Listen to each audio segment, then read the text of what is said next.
A battlefield where victory doesn't come from bullets but from shadows, where inflatable tanks, fake radio chatter, and sound effects tricked an entire army into seeing what wasn't there. This is the story of the Ghost Army at the Rhine River, one of history's greatest deceptions in war. If you believe history still has lessons for us today, stay with me. In this journey, we'll peel back every layer of one of World War II's most secret operations. Like a trusted guide, I'll walk you through the strategies, psychology, and implications of the Ghost Army. Let's begin. History often teaches us that wars are won by sheer force, by tanks rolling forward or by men storming beaches. Yet sometimes wars are shaped by silence, illusion, and imagination.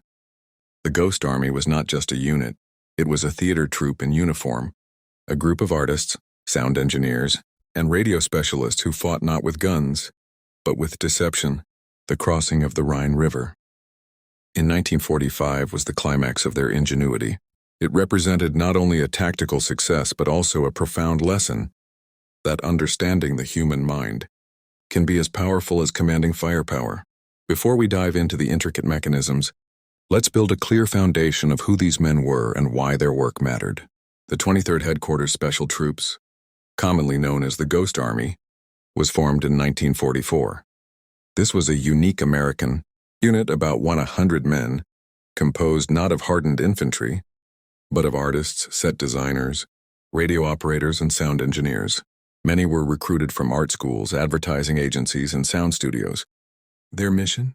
To deceive, to mislead, and to trick the German forces into seeing entire divisions that simply didn't exist.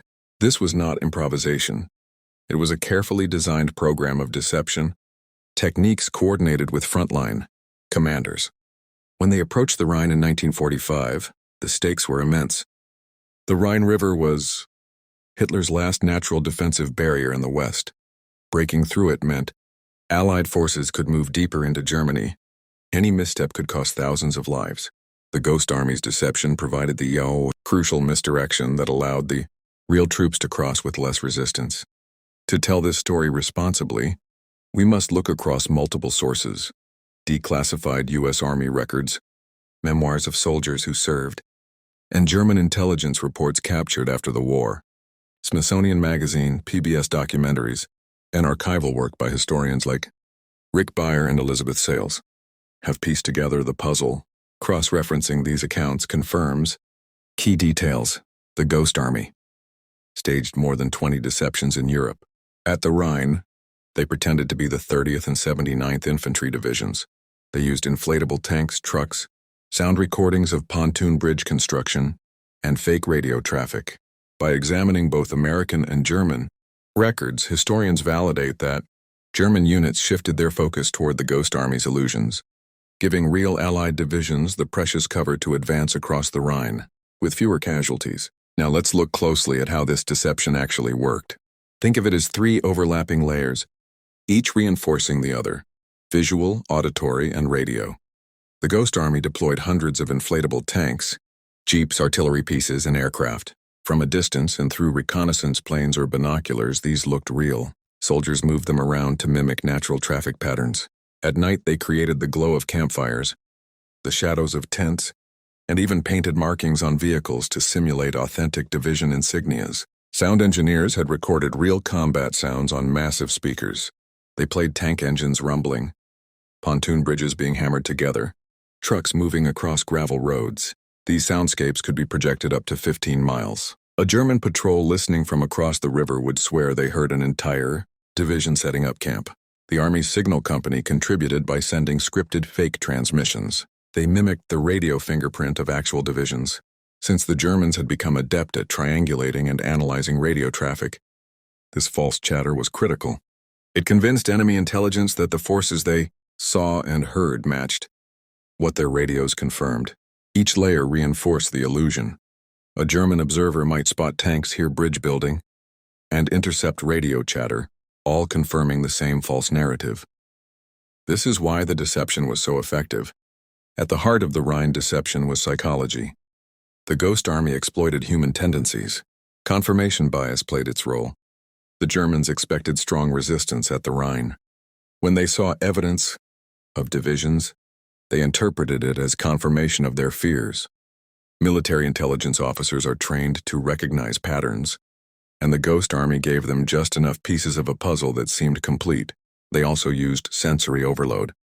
By layering sound, sight, and signal, they prevented German commanders from questioning the illusion.